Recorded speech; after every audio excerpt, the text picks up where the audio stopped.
Good evening, everyone. So this is a quick bonus video this weekend because the videos I've been talking about this week, I've been talking about Bahtinov masks and how to make them. And I had a question on one of the Facebook groups about how do you go from the SVG file that I was talking about to an actual file that you can use to 3D print one of these. And the reality is that it's actually a two-step process that I'm going to go over here on my computer. And basically what you're going to do is you're going to convert that SVG file into an STL file, and you can actually take that STL file and convert it to what's called GCODE, and that can be sent to their printer and it'll print on a specific printer. And that's how you make it. So first we're going to take that SVG file and we're going to convert it into a STL file using Fusion 360. It's a nice program to use and it's free for a basic user, and all you need really is the basic setup, so you're good to go. So for today's video, I'm going to be using my William Optics 80mm ED2 lens. I have the lens cap and I've actually already gone and measured this using some calipers, which is very important because you do need accuracy. And I'm essentially going to remake this lens hood but with a Bahtinov mask built in. Very simple to do, and I'm going to jump into Fusion 360 right now and show you how to do that. Okay, so here we are in the Astro Jargon site where we're going to produce that SVG file. And I've already typed in the settings I needed for my telescope, which you can see here, and all I have to do is hit generate. And it's going to create this Bahtinov mask. Now, for me, I would prefer not to have these edges basically covered in black. It's not really the best look. So I'm going to go down here to a horizontal slot count. I'm just going to type in 20, and the same thing for the angled slot. It's obviously not going to put more slots than it can fit in there, but it does allow me to do that. The other thing I'm going to do is the structural bar thickness.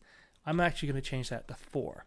Again, I'm trying to let more light through the Bahtinov mask as possible because that makes it easier for my telescope and for guide cameras and stuff like that to actually pick up enough signal.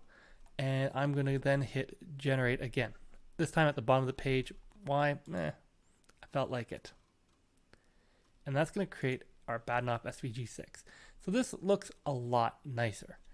So we're going to pop over here to Fusion 360.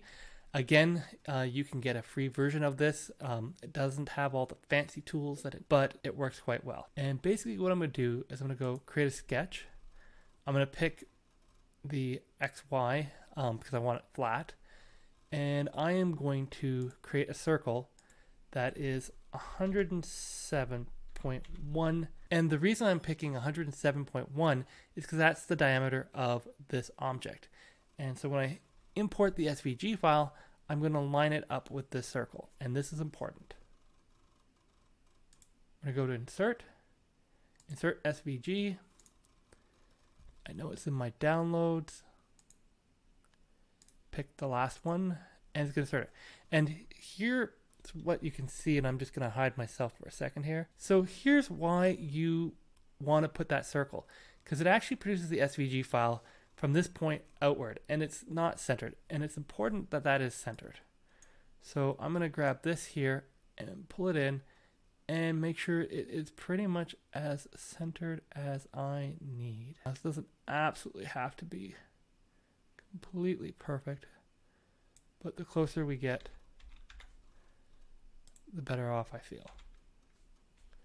Okay, then we click OK, and the SVG file is inserted. So now we're going to take this circle here and we're going to go out to the edge of the SVG file, and that's going to tell us that it's 102.7.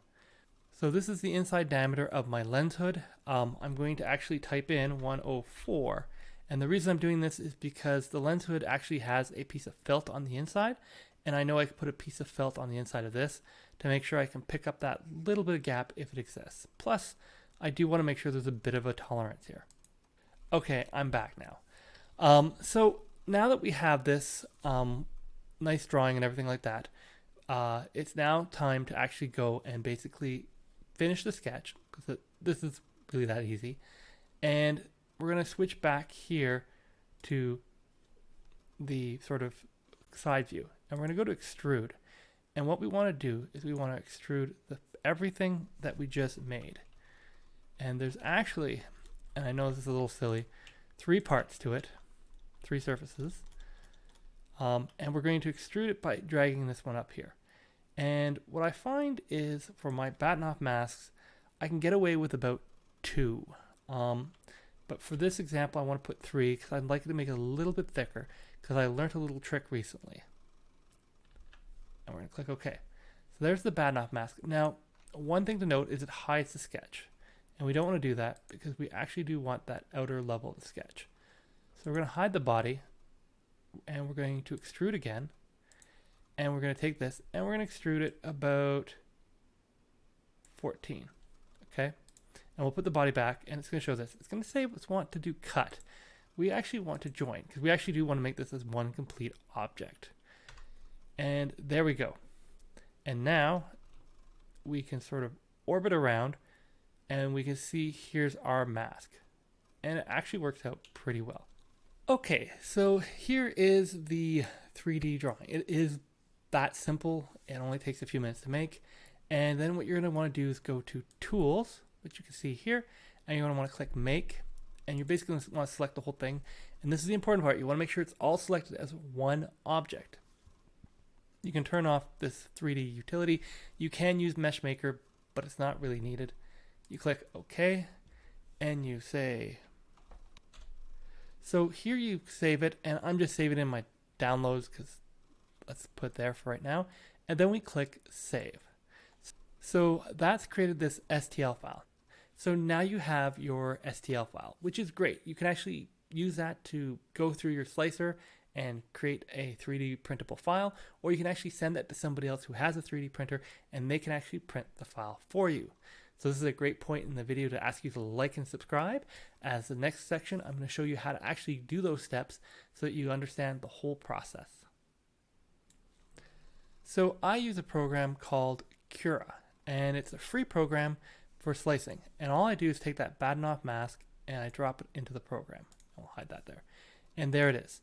Now, what I need to do here is actually place it flat. Normally you wouldn't print it like this. While the printer could theoretically do this, you run a risk of all these side lines here drooping and having issues and support. It's not really easy.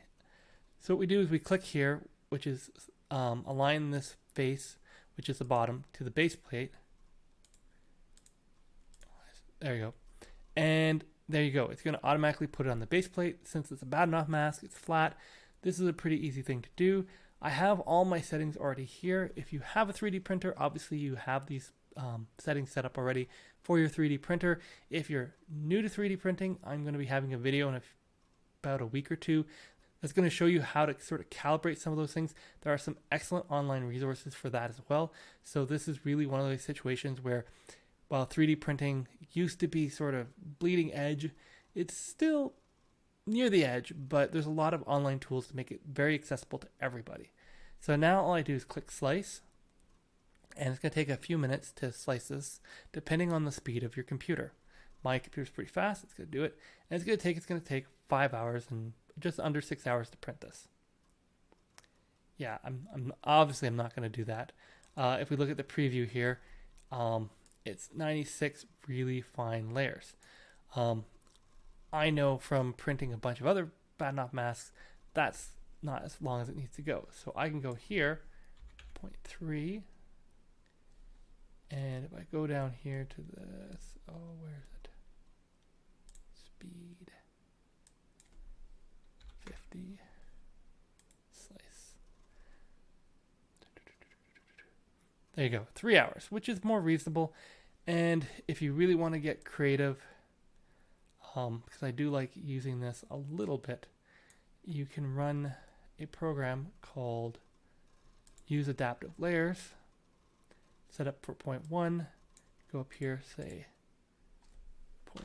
0.4, slice it again, and what you end up having here is it's going to basically, based on the complexity of the layer, print it faster or slower. So obviously I want the Bahtinov part of the mask to be printed really well, but the actual tube around it doesn't need to be printed as accurately because it's just a round tube.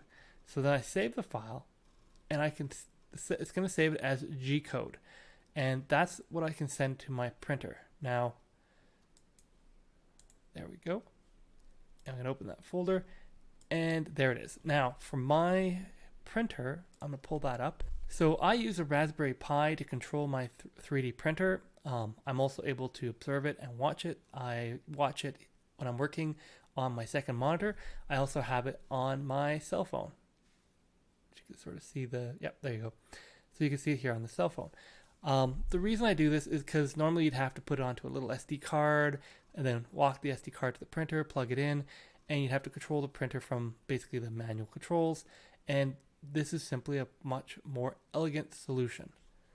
So what I do here is I take the G-code and I just drag and drop it into the Raspberry Pi screen. And I have to wait a few minutes for it to sort of load. And once it does, there it is. And I click this button here. Now it's loaded here, and I have a couple plugins that are showing to show this, but it's going to estimate a cost of $5. So if somebody asks me, hey Graham, can you please make me a Bahtinov mask? Then I'm probably going to charge them $5 to cover my cost of electricity, filament, and general wear and tear on the printer. It also tells me that the print is going to take an approximate time of 2 hours and 41 minutes. Now this is going to be a little different than what the slicer estimated, because this is based on the time it takes for past prints. So it includes things like the printer heating up, it includes things like if I have octolapse running or other stuff like this, what actually ends up printing when it's all said and done based on the initial estimate and the final one. And here I can hit preheat and preheat the printer, and then I can sit here and hit print, and that would actually print the Bahtinov mask, and you would be able to see it here in the screen. The printer would then start its auto home sequence, and then it would start the print. And at this point, you just watch it, and in a couple hours, it'll be finished, and you'll have a brand new Bahtinov mask ready to try out. So I hope you found this video informative on how to go from those SVG files that all these online tools kick out to something that you can actually 3D print. And if you're thinking, Graham, I don't have a 3D printer, well, the beauty is those STL files can be sent to somebody who does have a 3D printer, but also I'm actually running a contest right now to give away a free Bahtinov mask, something like this. Obviously, it's going to be custom to your telescope or your telephoto lens. If you're interested in entry, the official rules are linked in the description below, but essentially the contest is open to most of the world where I can reasonably ship the Bahtinov mask, and to people over the age of 18 or whatever is considered legal adult in your jurisdiction. Also, I can only print up to about 8 inches, just simply a limit of what my printer is able to do. If I end up having to cut it up and stuff, it gets a lot more complicated, and I have less confidence that it's going to reach you in one piece or in 3 pieces that you're going to be able to put back together and get it to work. So if your telescope has a diameter larger than 8 inches, then unfortunately I'm not going to be able to include you in this contest. Now, in order to enter this contest, it's pretty simple. Leave a comment below and basically use the hashtag free Bahtinov mask and indicate what telescope that you are going to do, so that I can then go at the end of the month and pick one from this video. If you're interested in multiple entries, you are allowed to put one comment on the end of each video. However, the hashtag is different for each video. So thank you for watching Clear Skies, and I hope you're able to make your own Bahtinov mask and nail that focus with your visual or digital SLR or mirrorless camera.